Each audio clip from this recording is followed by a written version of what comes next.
안녕하십니까. 안중근 목사입니다. 오늘은 사도신경 해설 세 번째 시간입니다. 이 시간에는 교회가 이단을 대처하기 위해 만들었던 신조에 대해 좀 더 구체적으로 살펴보겠습니다. 전해져 내려오는 이야기에 의하면 사도신경은 12사도들이 선교를 시작하기 전에 모여서 서로 다른 메시지를 전파하지 않도록 한 사람이 한 가지씩 말해서 만들었다는 이야기가 있습니다.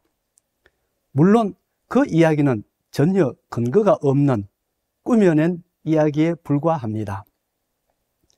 사도신경은 앞서 말씀드렸다시피 교회가 이단을 대처하는 과정에서 교회가 만든 것입니다. 그리고 신조 가운데 가장 먼저 만들어진 신조는 주후 150년경에 만들어진 로마 신경이라는 것이 학자들의 공통된 의견입니다. 신경 혹은 신조에 해당하는 라틴어 심볼룸은 영어 심볼과 같은 뜻을 가진 단어인데 우리말로 번역하면 상징이 됩니다. 그 당시 심볼룸은 지금 우리가 생각하는 심볼과는 조금 다른 의미를 가지고 있었습니다. 그 당시 심볼룸은 인식의 수단 혹은 표식이었습니다. 예를 들어 어떤 장군이 전령에게 메시지를 주고 누군가에게 전달하게 하려면 장군은 그 전령에게 메시지와 함께 심볼룸을 주었습니다. 그리고 이 전령을 맞이하는 사람은 이 전령이 진짜 그 장군이 보낸 전령이 맞는지 심볼룸을 보고 확인했습니다. 로마 신경도 이와 같은 역할을 했습니다. 로마 신경은 기독교인과 비기독교인을 구분하는 심볼룸, 즉 표식이었습니다. 영지주의나 마르키온주의 같은 이단인지 아닌지를 구분하는 표식이었습니다. 로마 신경을 고백하는 사람은 영지주의자도 아니고 마르키온주의자도 아니고 정통 기독교인이라는 것입니다. 이러한 로마 신경은 초기에 세 가지 질문 형식으로 되어 있었습니다. 당신은 전능하신 아버지 하나님을 믿습니까? 당신은 성령과 동정녀 마리아에게서 나시고 본디오 빌라도 치하에서 십자가에 달려 돌아가시고 3일 만에 죽은 자 가운데서 다시 살아나사 하늘에 오르시고 아버지 우편에 앉아 계시다가 산자와 죽은 자를 심판하러 오실 하나님의 아들 예수 그리스도를 믿습니까? 당신은 성령과 거룩한 교회와 육신의 부활을 믿습니까? 세 가지 질문에서 보듯 로마 신경은 훗날 사도신경이라고 부르는 신조의 핵심 내용을 담고 있다는 점과 이 신조의 구조가 세례의식 때 사용하는 삼위일체 하나님의 형식으로 되어 있다는 것을 알 수 있습니다. 그리고 영지주의나 마르키온주의자들이 주장하는 것처럼 구약의 하나님과 신약의 하나님은 다른 하나님이 아니라 한 분 하나님이심을 분명히 고백하고 있습니다. 물질 세상을 창조하신 구약의 하나님은 열등한 하나님이고 보복과 폭력을 행하는 무서운 하나님이지만 예수님이 아버지라 부르는 그 하나님은 우리를 사랑하시고 우리를 구원하시기 위해 자기 아들을 이 땅에 보내신 자비로우신 하나님이시기 때문에 두 하나님은 같을 수가 없고 서로 다른 하나님이 분명하다는 거짓된 가르침에 반박하는 것임을 알 수 있습니다. 누가 뭐래도 우리가 믿는 하나님은 이 세상을 창조하신 전능하신 하나님이시며 동시에 우리를 구원하기 위해 예수님을 이 땅에 보내신 사랑의 하나님이시라는 것입니다. 로마신경은 이 두 하나님이 동일한 하나님이심을 강조하기 위해 예수님이 우리에게 가르쳐 주셨던 아버지라는 칭호를 사용하여 두 하나님을 연결시키고 있습니다. 창조주 하나님은 예수님이 아버지라 부르신 그 하나님이시자 우리로 하여금 아버지로 부르게 하신 그 하나님이시라는 것입니다. 다시 말해서 구약의 하나님과 신약의 하나님이 동일한 하나님이시라는 것입니다. 로마신경은 또한 영지주의자들과 마르키온주의자들이 주장하는 것처럼 예수님은 육체를 입지 않고 가상적으로 나타나신 분이 아니라 마리아의 몸을 통해 육체를 입고 태어나신 분이고 우리 대신 육체적인 고난을 받으시고 십자가에 달려 죽으셨지만 3일 만에 부활하신 분이심을 고백했습니다. 이 고백은 이단들이 주장하는 가현설을 정면으로 반박하는 고백이었습니다. 로마신경은 이 가현설을 한 번 더 반박하기 위해 예수님이 본디오 빌라도 치하에서 십자가에 달려 돌아가셨음을 강조함으로써 예수님의 고난이 역사적 사실이었음을 분명히 선언하고 있습니다. 본디오 빌라도는 그 당시 로마의 역사에 등장하는 실존 인물이었기 때문입니다.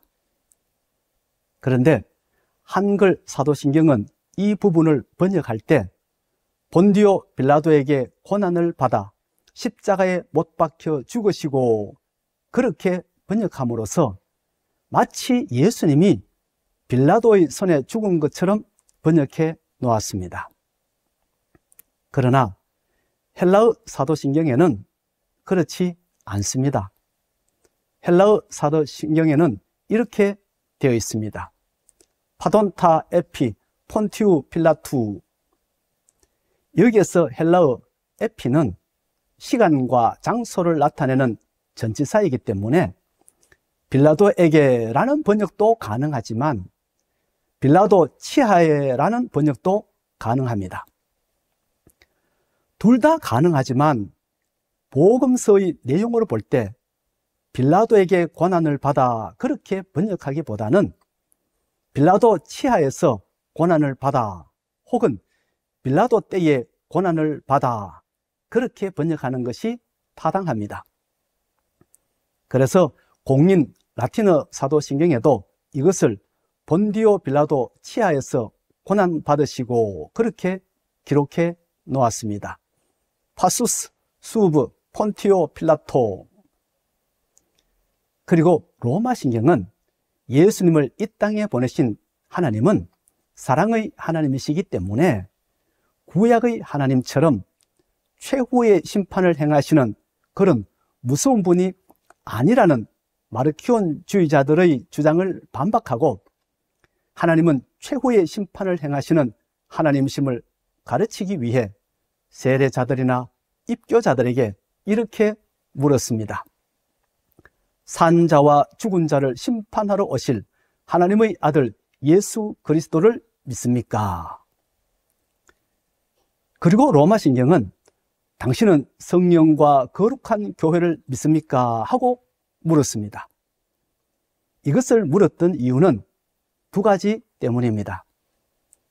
첫째, 이단 교회는 이단 사설을 가르치는 사람들에 의해 만들어진 사람들의 교회이지만 정통교회는 성령에 의해 만들어진 성령의 교회라는 것과 그렇기 때문에 거룩하다는 것을 강조하기 위함이었습니다.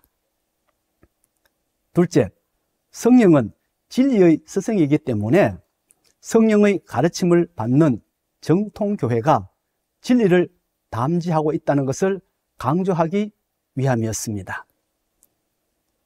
다시 말해서 예수님이 육체로 오신 것을 증언하시는 분은 사람이 아니라 성령님이시라는 말씀입니다. 그리고 로마신경은 예수님의 성육신과 몸의 부활을 강조하면서 동시에 우리도 예수님을 믿으면 영지주의자들이나 마르키온주의자들이 주장하는 것처럼 영혼만 부활하는 것이 아니라 우리의 몸도 함께 부활한다는 것을 강조하기 위해 세례자들이나 입교자들에게 육신의 부활을 믿습니까? 하고 물었던 것입니다. 그러면 이제 로마신경이 교회의 역사에서 어떻게 확장되고 발전되었는지 살펴보겠습니다. 질문 형식으로 되어 있던 로마신경이 주후 4세기에 와서는 긍정문으로 바뀌고 몇 가지 고백이 더 추가되면서 지금 우리가 사용하고 있는 사도신경과 같은 형태의 고백문으로 발전합니다. 그리고 점차 로마신경이란 명칭이 사라지고 사도신경이란 명칭이 나타나기 시작합니다. 학자들의 연구에 의하면 사도신경이란 명칭이 처음 나타난 문서는 주후 390년경에 쓰인 암브로시우스의 글이라고 합니다. 여기에 로마신경이란 명칭 대신 사도신경이란 명칭이 처음 등장했다고 합니다. 그 후 프랑크 왕국의 샤르마뉴 대제가 이 사도신경을 모든 교회에 사용하게 함으로써 비로소 사도신경이 서방교회, 즉 로마 가톨릭 교회의 공식적인 신앙 고백서가 됩니다. 그리고 로마 가톨릭 교회는 물론이고 이 로마 가톨릭 교회에서 떨어져 나온 루터교와 칼뱅의 개혁교회, 그리고 영국의 성공회와 감리교 등 대부분의 개신교도 이 사도신경을 그대로 사용하고 있습니다. 그러면 로마 가톨릭 교회가 공식적으로 채택한 라틴어 사도신경을 한번 살펴보겠습니다. 제가 라틴어 사도신경 옆에 번역해 놓은 한글을 읽어 볼 테니까 지금 우리가 사용하고 있는 사도신경과 어떻게 다른지 비교해 보시기 바랍니다. 나는 전능하신 아버지 하나님 천지의 창조주를 믿습니다. 나는 그의 유일하신 아들 우리 주 예수 그리스도를 믿습니다.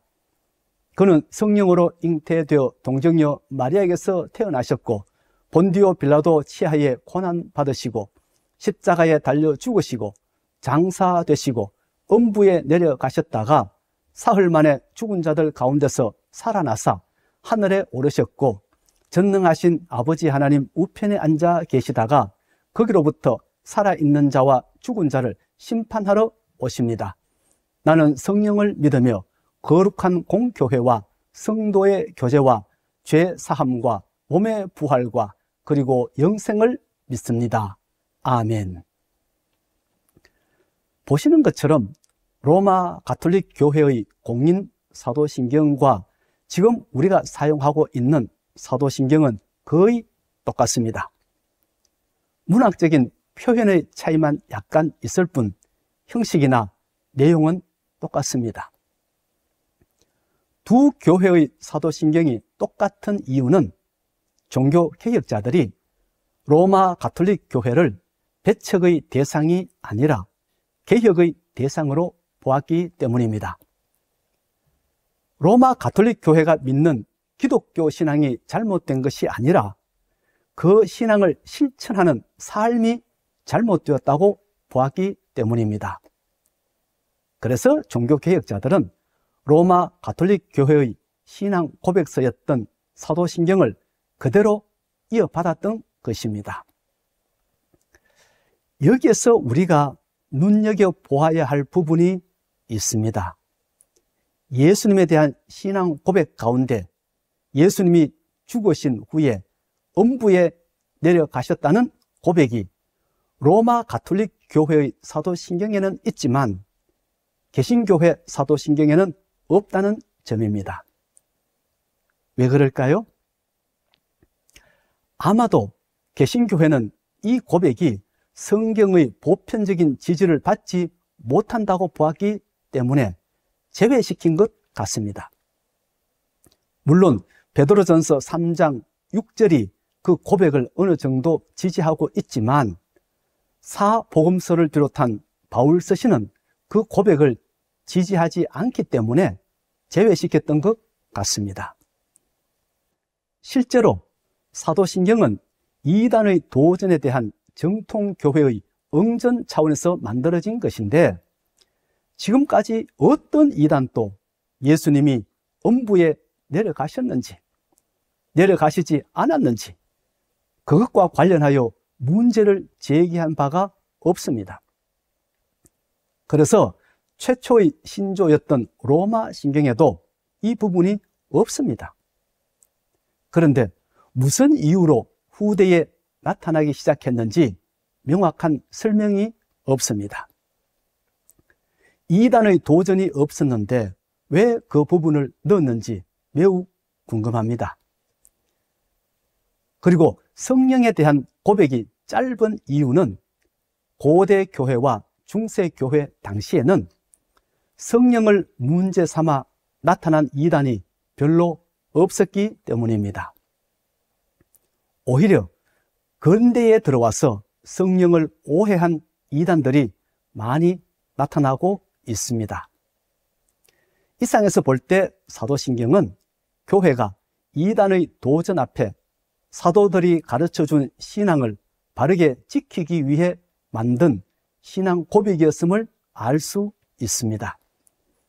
그러므로 우리도 이 사도신경을 암송할 때마다 우리 자신의 신앙을 점검하고 사도들이 가르쳐준 그 신앙 위에 서 있는지 스스로 성찰해 보아야 합니다. 그렇지 않으면 우리도 어느 순간에 잘못된 길로 나아갈 수 있습니다. 오늘은 여기까지 하겠습니다. 다음 시간에는 다른 주제를 가지고 여러분을 만나 뵙겠습니다. 그럼 안녕히 계십시오.